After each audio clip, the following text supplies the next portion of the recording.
Meeting. And it's now called to order on Wednesday, April 24th, 2024. And Abigail, will you please start the housekeeping process?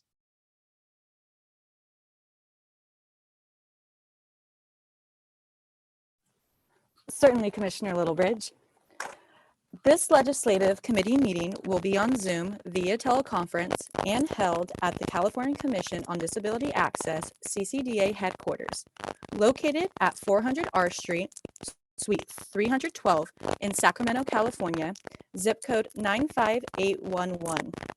Virtual attendees are in compliance with the Bagley-King Open Meeting Act. Please remember to specify the following. If a state body member attends a meeting via teleconference from a remote location, they must disclose any other individuals 18 years or older present in the room, as well as their relationship with them. The visual appearance of a member of the state body on camera may cease only when the appearance would be technologically impractical. Public comment on matters not on the agenda is taken at the beginning of the meeting. Public comment on matters on the agenda will be heard as the Commission takes up agenda items for discussion. Public comments are limited to 3 minutes. Speakers who utilize translators to make public comment will be allotted no more than 6 minutes unless they use simultaneous translation equipment. CCDA is precluded from discussing matters not on the agenda. However, CCDA members may ask questions for clarification purposes. This meeting is being captioned and recorded. To assist in this effort, please state your first and last name each time you speak, and speak loud and clear. The Stream Text Live captioning link has been included in the chat for your use, and staff can provide the link when asked. Public participants can use the raise hand function to alert the committee of when they would like to speak, and we will also give an opportunity for public members who have called into the meeting at which they can unmute themselves. If you are attending the meeting via teleconference, please press *6 on your keypad to unmute or mute yourself. If you would like to alert CCDA, press *9 to telephonically raise your issue and staff will call on you. To raise your hand, to use the raise hand function, please use the following steps. If you're using Zoom via web browser, first click on the icon labeled Reactions in the toolbar located on the bottom of your screen. Second, after clicking Reactions, a new window will show on your screen.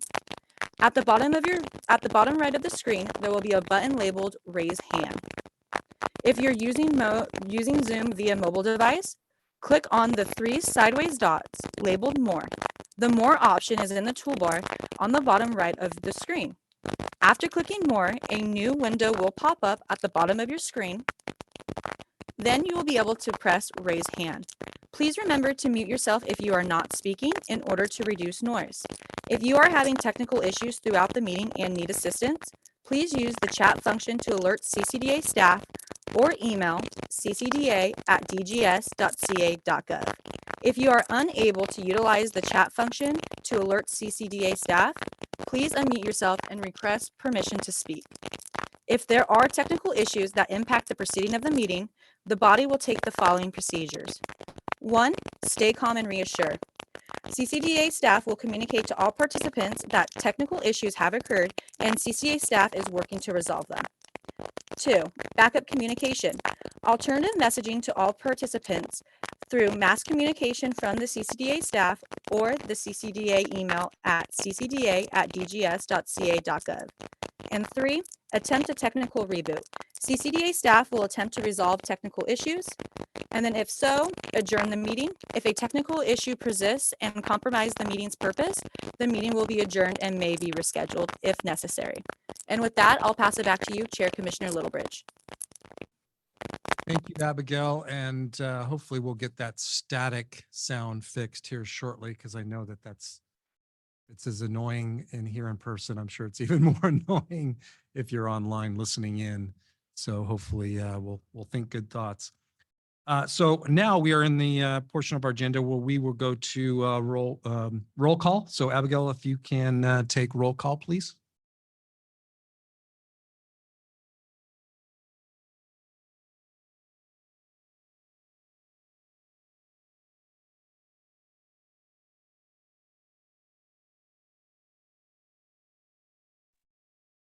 Commissioner Lillibridge, this is Stephanie.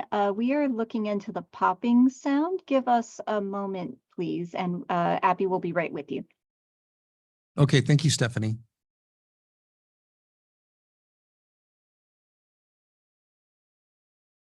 Talk amongst yourselves.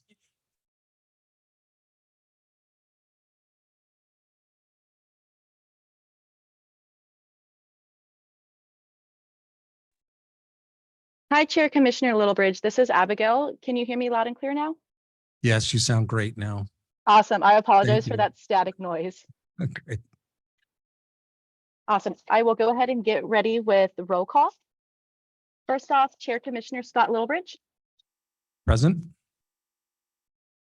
Commissioner Jacqueline Jackson, Commissioner Ben Conway, Conway, present. Commissioner Dan Okenfuss, Present. and then one more time, Commissioner Jacqueline Jackson.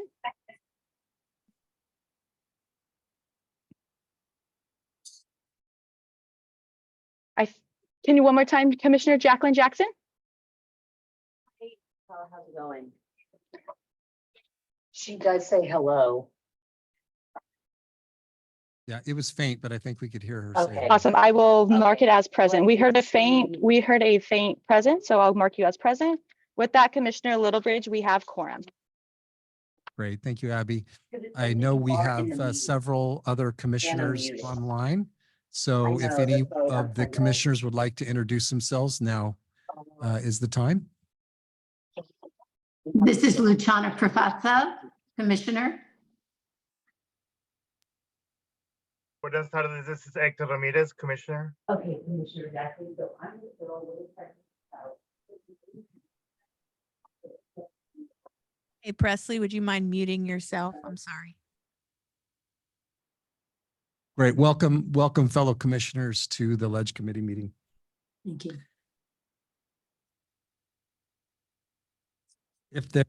We will go and move on to agenda item number 2. And that is approval of our June 7th, 2023 meeting minutes. Hopefully everyone has had a quick glance at those minutes. I'd like to hear if there are any questions.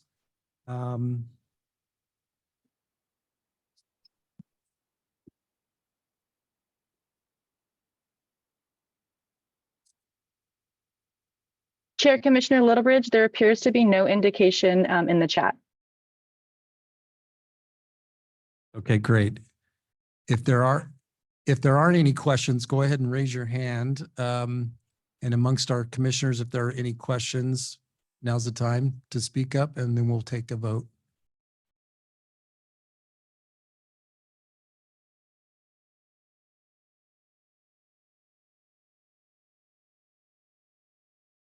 Okay, hearing none and seeing none, I will ask for a motion to approve the minutes. Conway, so moved. Oh, sorry.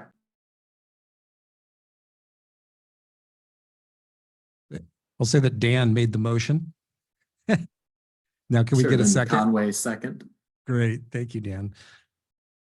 And Abby, I think we need to take a roll call for the vote.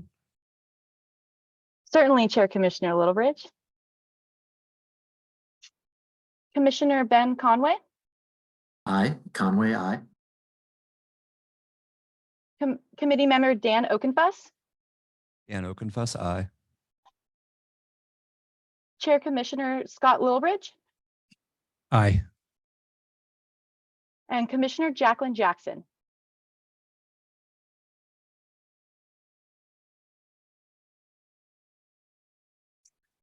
We'll take that as an aye. Awesome. Chair Commissioner Littlebridge, all CCDA commissioner and committee member votes have been noted. The motion carries, and the minutes have been approved by a 4-0 vote. Great, thank you, Abby. So now we'll move on to agenda item number 3, and that is we will take comments from the public on issues that are not on today's agenda. Is there any members of the public? We have no members of the public here presently. So if there's any members of the public that are online that would like to speak on anything that's not on the agenda, now is the time to indicate. Chair Commissioner Lilbridge, there appears to be no indication in the chat of any public members that would like to speak. Great. Are there any comments from our fellow commissioners that are online?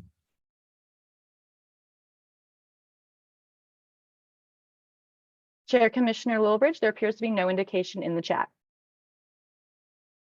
Great. If so, we will move on then to agenda item number 4, which is our social media pilot.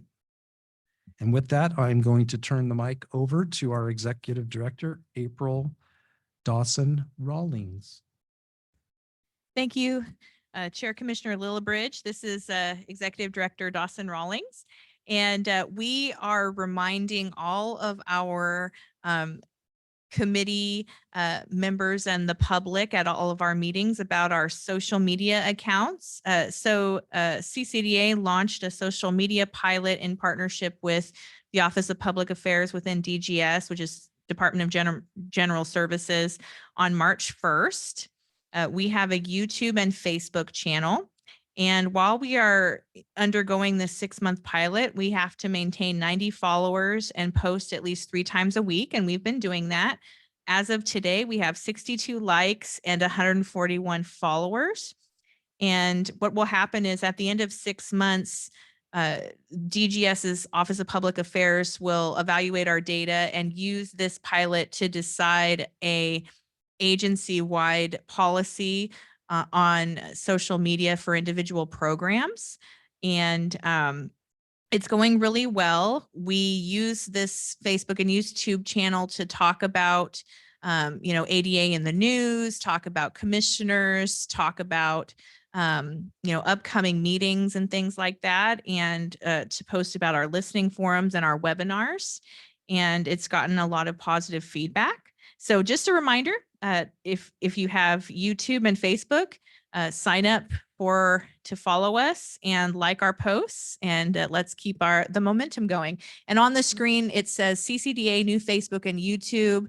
And there are 4 screenshots that show pictures of what our Facebook and YouTube looks like. So the picture that we use on both of them is our logo, as well as a blue state of California picture that has our mission and our vision written on it. And it also has a picture of 3 women of color being served at an outside dining facility, and an Asian waiter with a white and pink outfit is serving them a drink. And that is what I have for social media pilot. Just a reminder to everyone on the committee to like us and follow us. Very good. This is Commissioner Lillibridge. I think I'm doing it correctly. This is an old dog, but I am getting Facebook and YouTube, I guess, on my feed, new things that have been posted. So I think I've done it correctly. So hopefully all of you have done the same. So we're going to ask for any comments or questions from any of our commissioners our legislative members first that are attending virtually. Now is the time if you have questions or comments.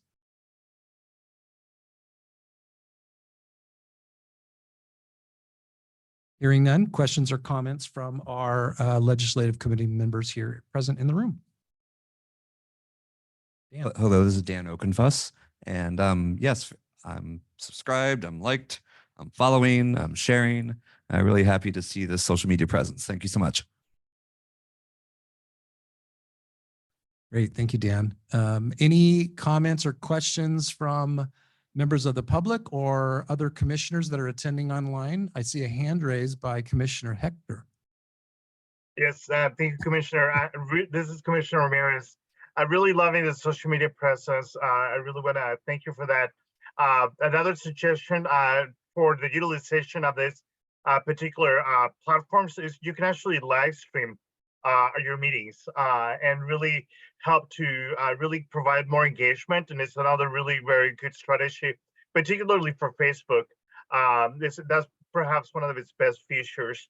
And then just secondly, I think as a content suggestion, as more information is coming out and some of the federal and state laws that have been changing around accessibility and the work and focus of this commission, I think it's really a great opportunity to really use that platform to really model, particularly some of the accessibility information that is coming out regarding online communication.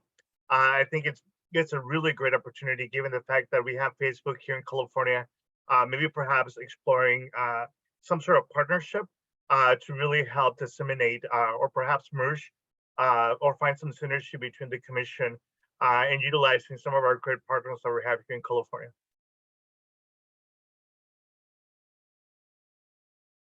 Great. Thank you for those comments, Commissioner Ramirez. Any other comments from members of the public or other commissioners online? Chair Commissioner Lilbridge, there appears to be no indication in the chat. All right, thank you. And thank you, April, for that report. We'll move on to agenda item number 5. And that will be Pacific ADA webinar series, and Executive Director April Dawson-Rawling will provide a recap of that as well. Thank you, Chair Commissioner Lillibridge. This is April Dawson-Rawlings, and I just wanted to give a plug for our upcoming Pacific ADA and CCDA partnership webinars. We have been partnering with the Pacific ADA Center since last October to bring valuable webinars to our business community stakeholders, as well as our stakeholders with disabilities who may want a refresher on civil rights laws that pertain to them as well. Last October, we did a webinar with the Pacific ADA Center that was really well attended on the basics of disability. We also recently partnered with them to conduct a training for the city of Sunnyvale 2 weeks ago. And that was also very, very well attended. And what you have on the screen, it is a picture of several storefronts that are in various colors. One of them has the word cafe on it, and the other says support your local business. And it says 2024 ADA Business Webinar Series, CCDA and Pacific ADA Center collaboration. And I'll read the rest of the information. We have our next webinar with them will be May 30th, and it will cover Title I, which is the employment title of the ADA.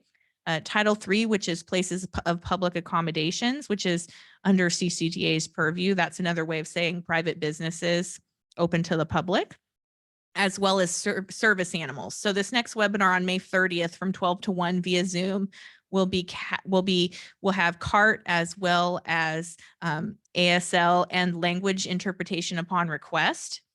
And more information can be found on our website about how to request accommodations and sign up for the webinar, as well as on our social media pages. And it'll discuss the intersection between Title I and Title III, as well as what everybody wanted to know but was afraid to ask about service animals.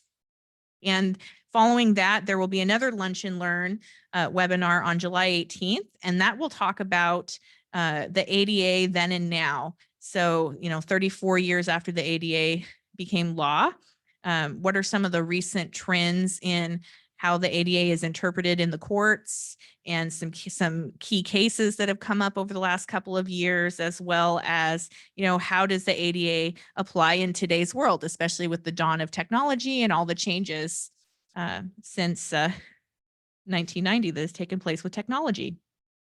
And then our third webinar with the Pacific ADA Center will be on September 5th, and it will be about customer service and the holiday season. So we want to give our business partners some advice about how to prepare for the busy holiday season, whatever that holiday may be, and some advice about how to make sure your displays and your marketing and your accessible features are maintained, and the way that you can really attract people with disabilities to your storefronts or website fronts during the holiday season, and how to be inclusive during those busy times.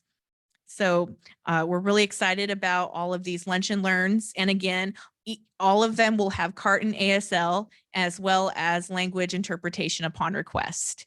Thank you. Great. Thank you, Executive Director April Dawson Rawlings. That was excellent. Do we have any questions from any of our legislative committee members that are online?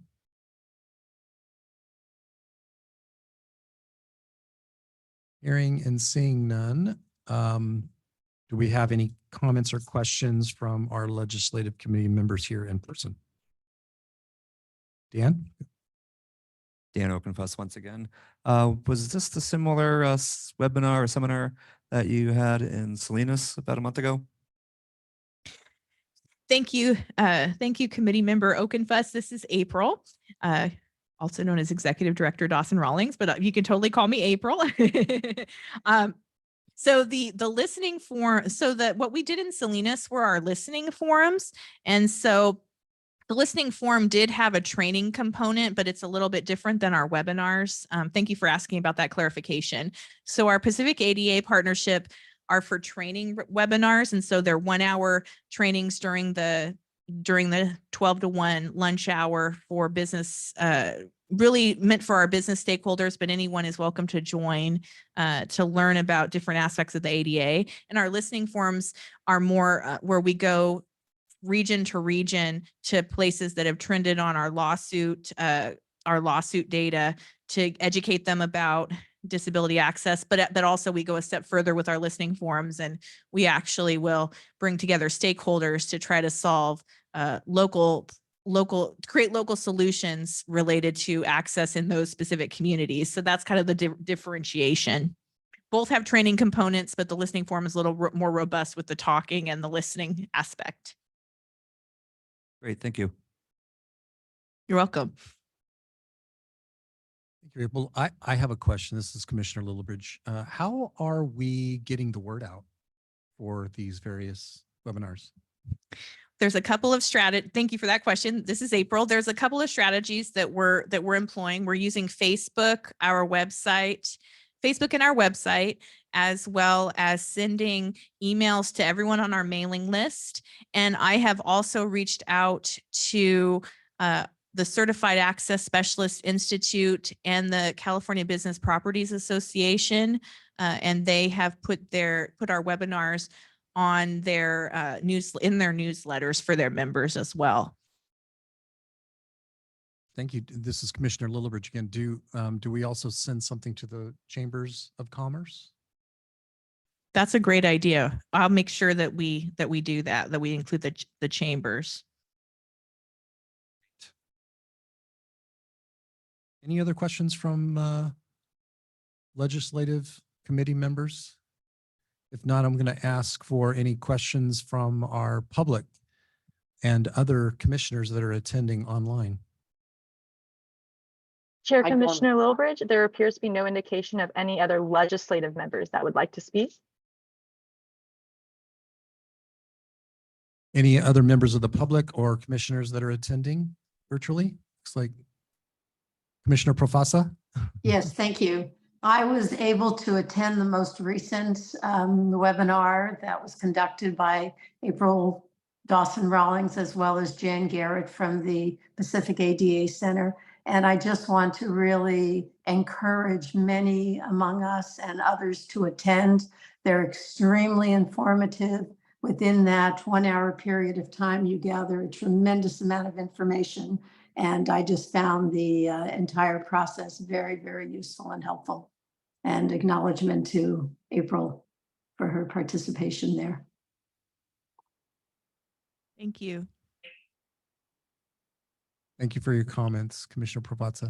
Any other comments or questions from the public or commissioners present online?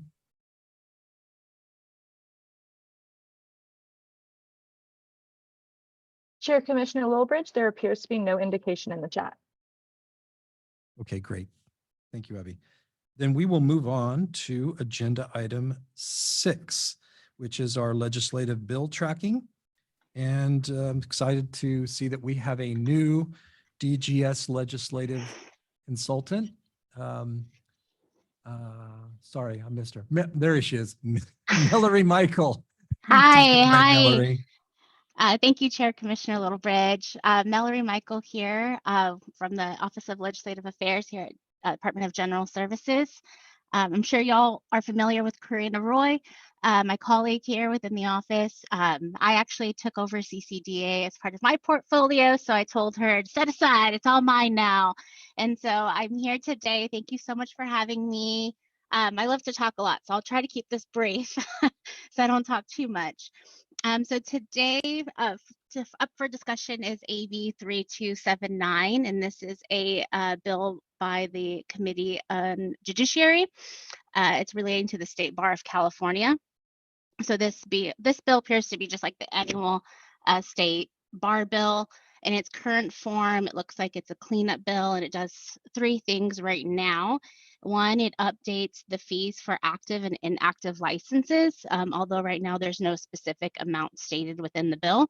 Two, it deletes criteria for membership in the California Young Lawyers Association.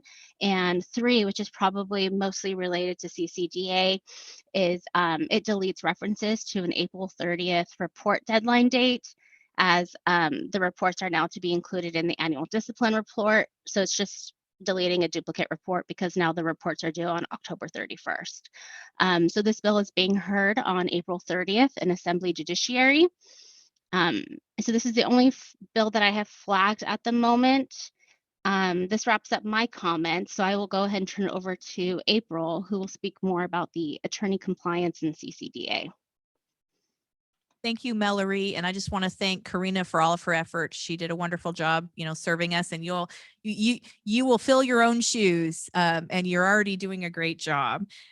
So one of the reasons why we wanted to flag this bill, even though it's mostly a procedural bill, is I always get a lot of questions, particularly from this committee, about the attorney compliance to CCDA. And so as most of you know, attorneys are required to send within 5 business days copies of demand letters, copies of complaints, as well as how those complaints and demand letters have moved through the process and whether they were settled or some other resolution was found for those. And so that relates to construction-related alleged disability access violations, as well as alleged website access violations. And so I get a lot of questions about, what if an attorney does not comply?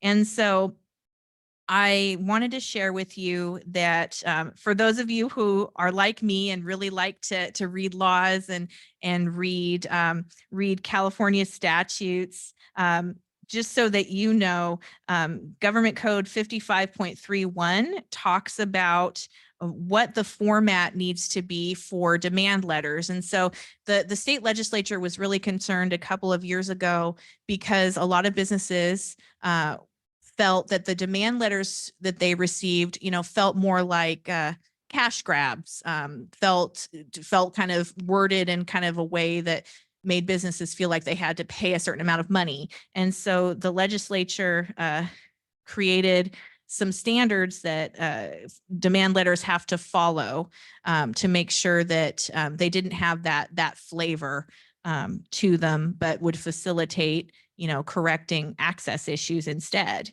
And then if you read 55.32, it talks about what attorneys need to send to us, which I just shared with you. And so I did some research and I went to the 2023 copy of the State Bar Discipline Report, and 3 complaints were referred to the Office of Chief Trial Counsel for failure to report to CCDA. But they ultimately investigated those 3 claims and determined that those attorneys actually did follow the law and submit those copies within 5 business days. And so I just want to share with you that the way that a lot of people have asked me, how does that attorney compliance, how is that monitored? And it's really monitored when somebody, makes a complaint, tells the state, someone has to tell the state bar that they believe that an attorney is not in compliance.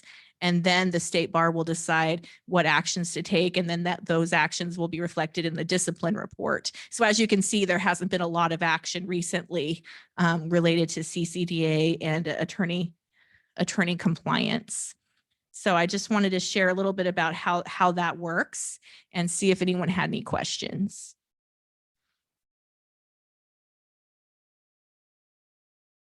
Great. Thank you, April, for that, that report. And thank you, Mallory, and welcome again, welcome.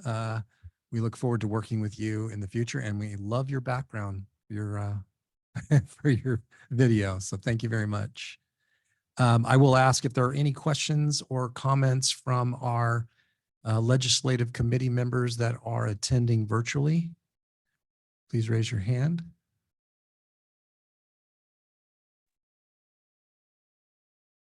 See none. Go ahead, Presley. So I will ask now if there's any questions or comments from our legislative committee members here present.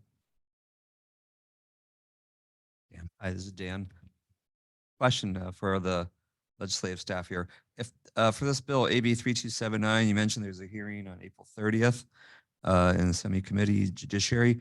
Now, does DGS typically have a representative there to I know it's since it's administration, you can't technically support a bill, but is there any kind of presence by DGS or the commission at this hearing? No, thank you. This is Mallory. Thank you for that question. At this time, we basically just monitor hearings on our end, watch the, track the bills as they're moving. We don't have a formal position on the bill, so I don't anticipate being there in person at the hearing, but definitely watching it virtually if I have time or if we need to, or just monitoring it in general. Great, thank you. Mm-hmm.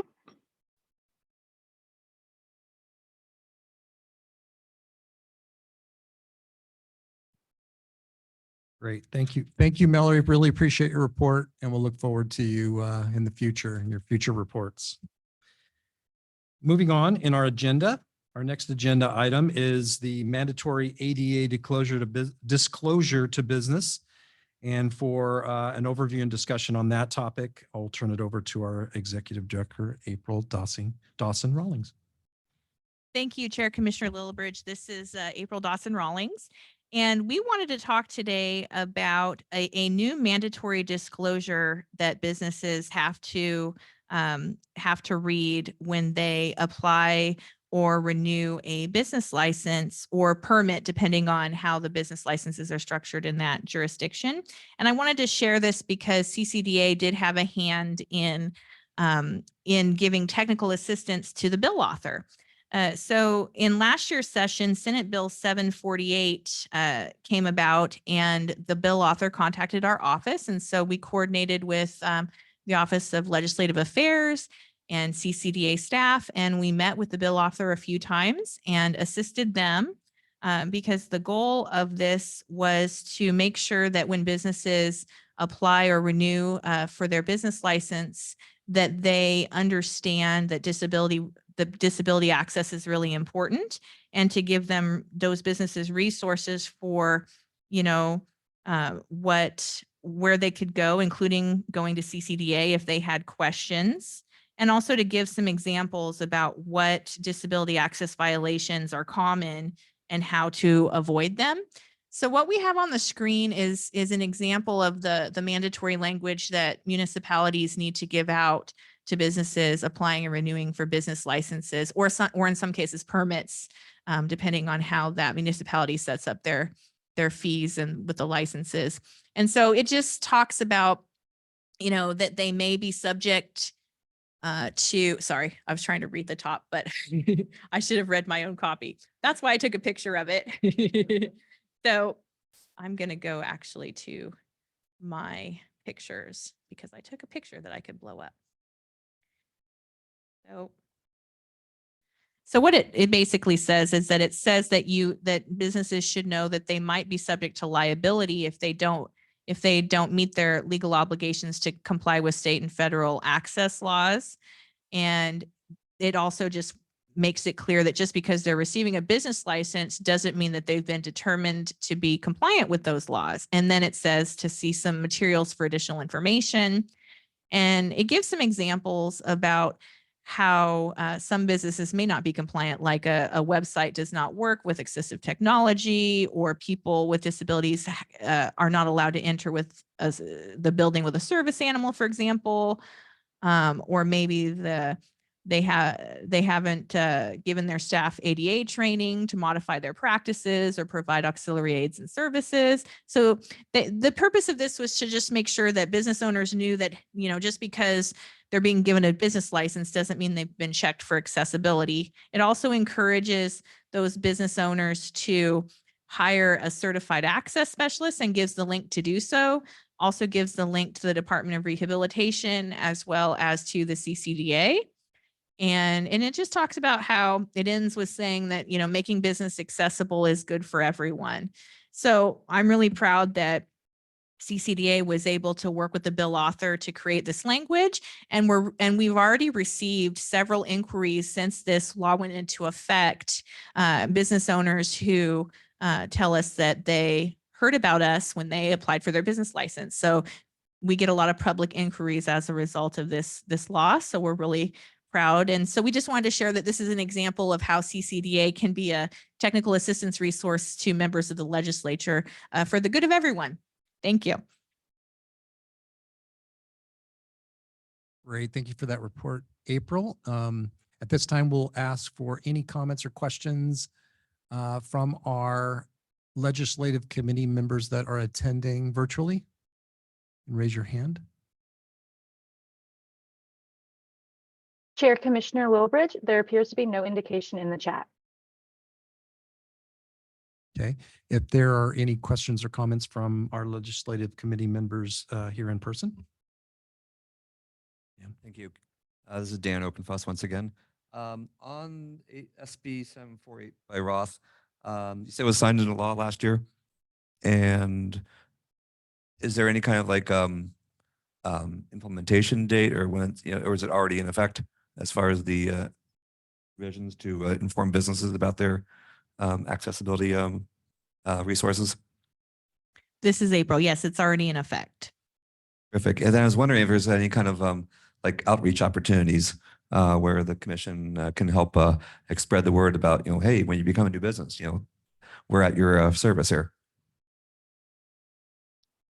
Thanks, Dan. This is April. That's an excellent question. And actually, we are in the process of finalizing a hire who is going to be the person who's going to do that. And so we've done a little bit of that. We have reached out to municipalities and talked to them about, you know, about funds that might be available, like such as through the DAR program and other things that might be available to help with disability, you know, hiring a CASP or disability access improvements or remediations.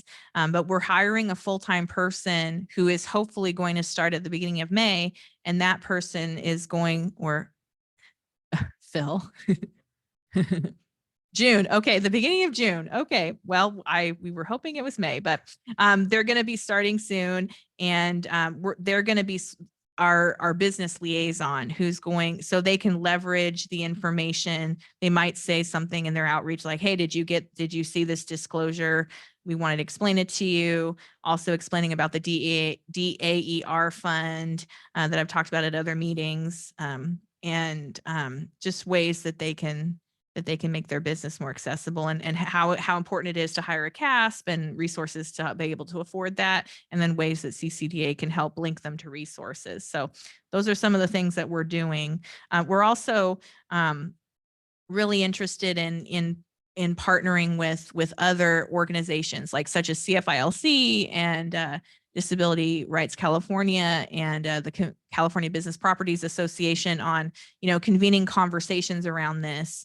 A lot of the reason why our listening forums have been so vital to this discussion is that, you know, we're really trying to emphasize the importance of education to business owners, and how everybody plays a role in that. You know, the municipality, advocates with disabilities, the local business owners, all of us play a role, and it all, you know, plays out at the local level. So our listening forums and other opportunities to have convene conversations around this are ways that we can keep getting the word out. We just want to keep pushing the resources so that it's on top of mind.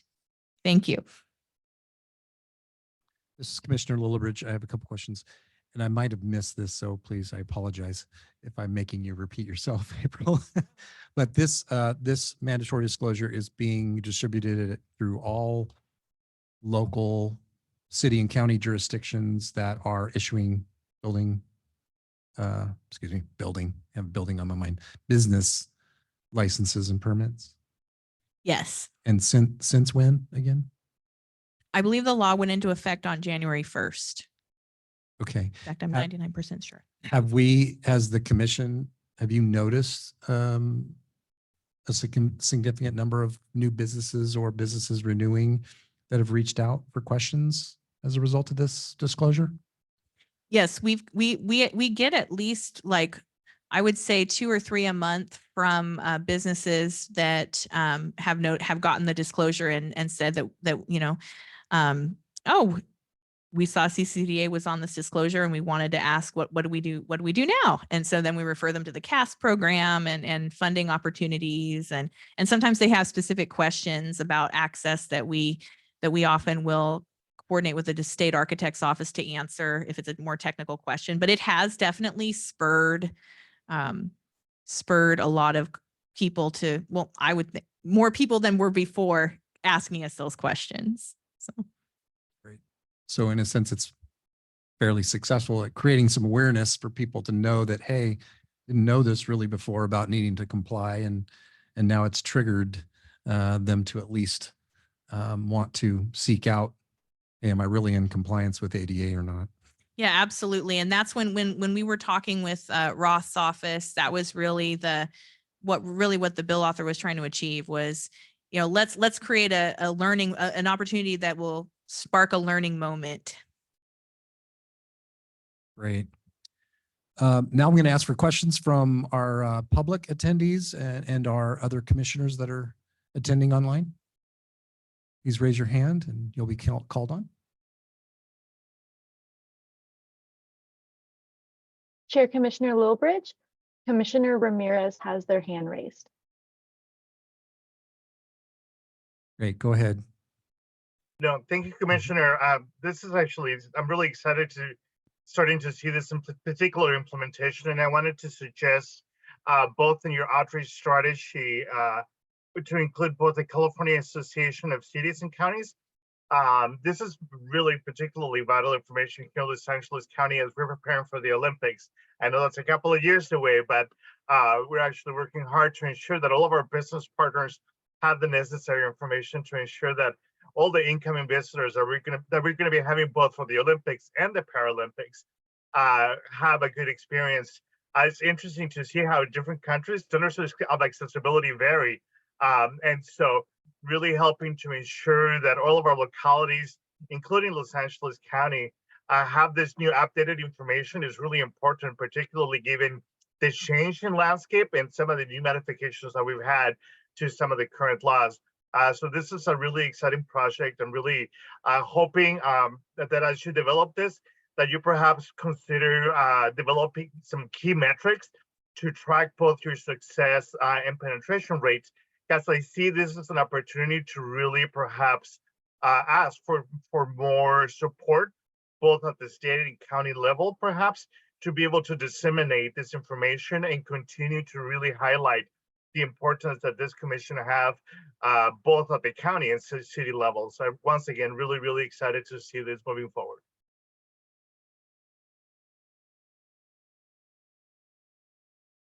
Great. Thank you for your comments, Commissioner Ramirez. Any other comments or questions from the public or other commissioners online? Chair Commissioner Lillibridge, there appears to be no indication in the chat. Okay, great. Thank you. There are no further comments. We're going to move to agenda item number 8, which is website accessibility. And I'm going to turn over the mic once again to Executive Director April. Thank you. Thank you, Chair Commissioner Lillibridge. This is April. And I just wanted to give an update on where we are with the website accessibility toolkit and modules that we're planning to comply with AB 2917 that was passed 2 sessions ago. And that mandated CCDA to start collecting information in our legal portal about alleged disability access claims related to websites, and mandated CCDA to partner with the Division of the State Architect and the Department of Rehabilitation to conduct trainings and create a toolkit around this.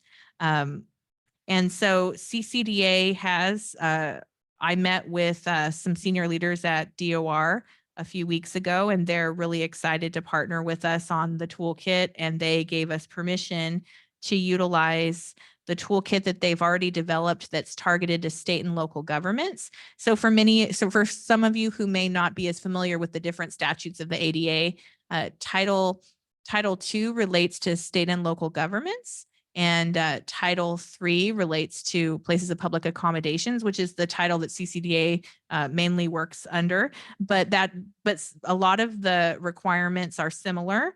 And so there's a lot in the toolkit that already exists that we'll be using when we develop our toolkit.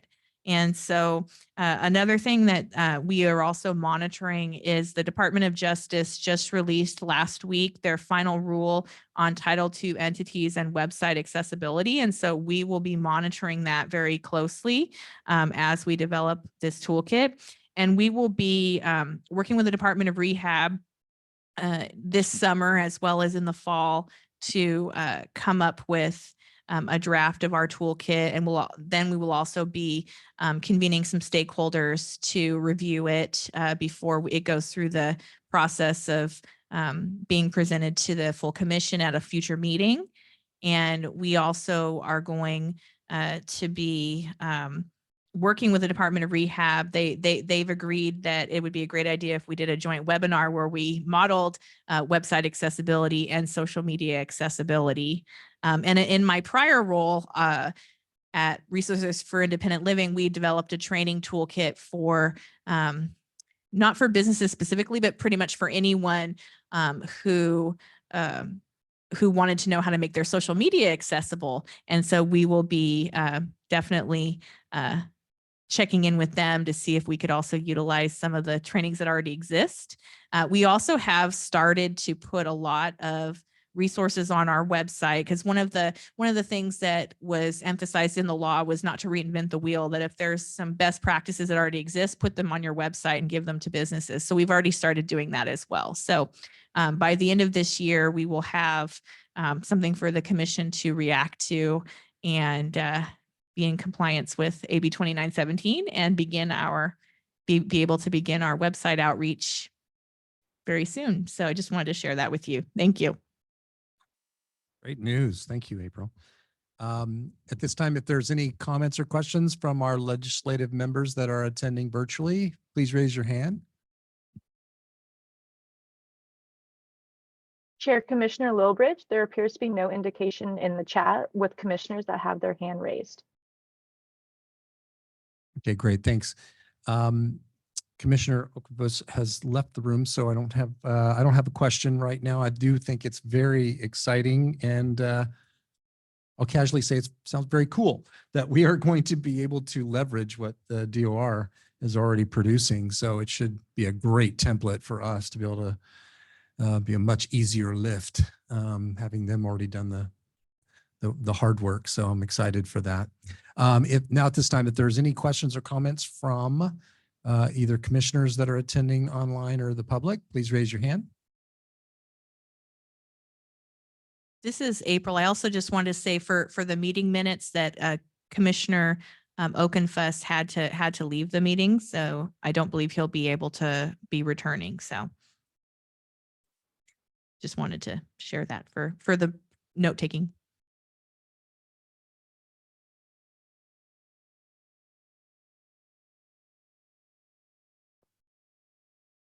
Hearing and seeing no hands raised for comments, I'm going to assume there's no comments or questions with regards to this report. So we'll move on to our next agenda item, number 9, CCDA's legal portal.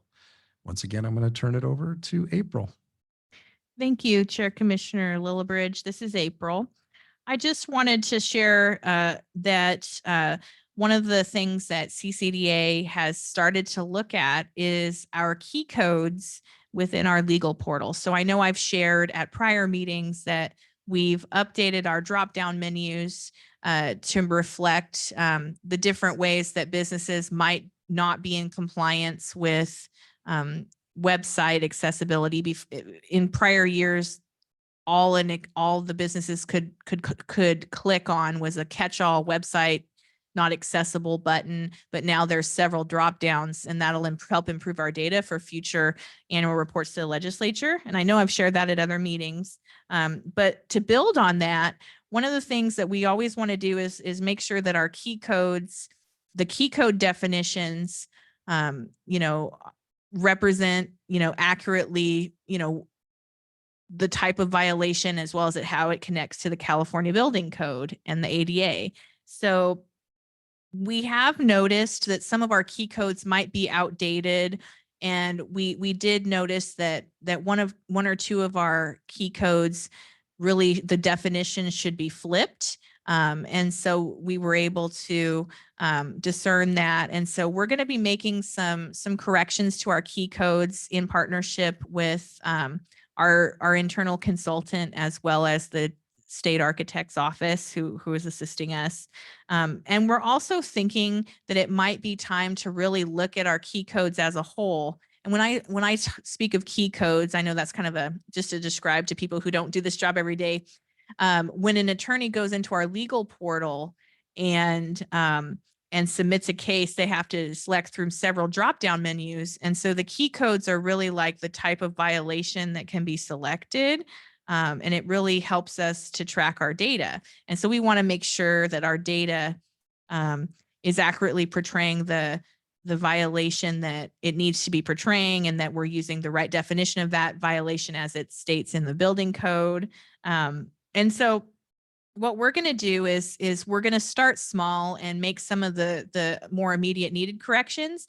And then we also want to convene a group of our attorney stakeholders. We're going to select a couple of law firms that we have a good relationship with, that submit to our portal regularly and communicate with us regularly, to test out a potential larger rollout of some new ways of how the drop downs might look, because we want to make sure that when we if we do embark on a major overhaul of our key codes, that it doesn't render the back end unusable for our attorney stakeholders, and that that it's a win-win, that we maintain the veracity of our data, and that we also make sure that attorneys don't have any issues with utilizing the key codes and utilizing our portal. And so we'll be doing that in the coming months as well. So I just wanted to share that update. Great. Thank you, April. Yeah, there's always a fine line between getting the really fine-grained data that we want and yet still making it easy to use such that it will encourage continued filing of this data. I'm going to ask any of our legislative committee members that are attending virtually, if you have any questions or comments, please raise your hand and we'll hear you at this time.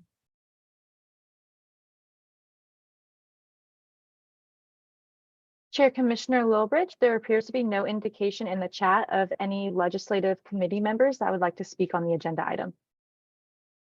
Great. I'll open it up then to members of the public and other commissioners that are attending online. If you have any questions or comment, please raise your hands.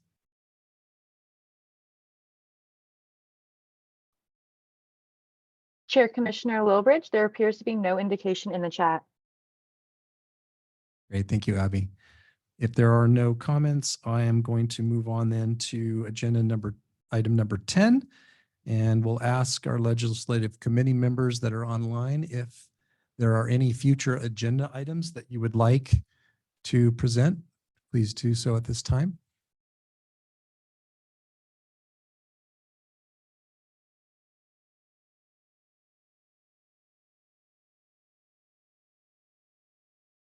Chair Commissioner Lilbridge, there appears to be no indication in the chat.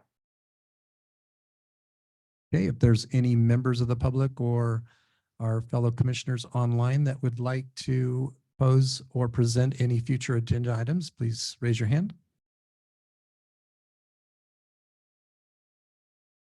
Chair Commissioner Lowbridge, there appears to be no indication in the chat.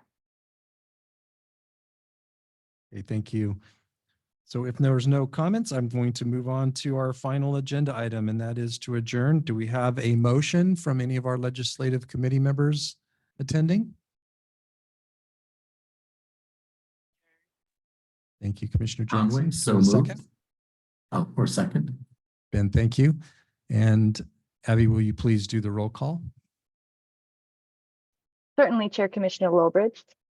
First off, we have Commissioner Ben Conway, Conway, aye. Commissioner Jacqueline Jackson. Aye. Thank you, Commissioner Jackson. And then Chair Commissioner Lowbridge. Aye.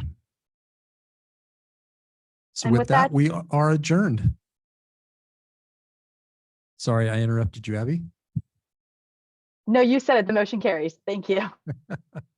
Thank you all for attending. We'll look forward to our next meeting. I don't know what the date is, but we'll look for you at our next committee meeting. I think we'll have a full commission hearing before that in June.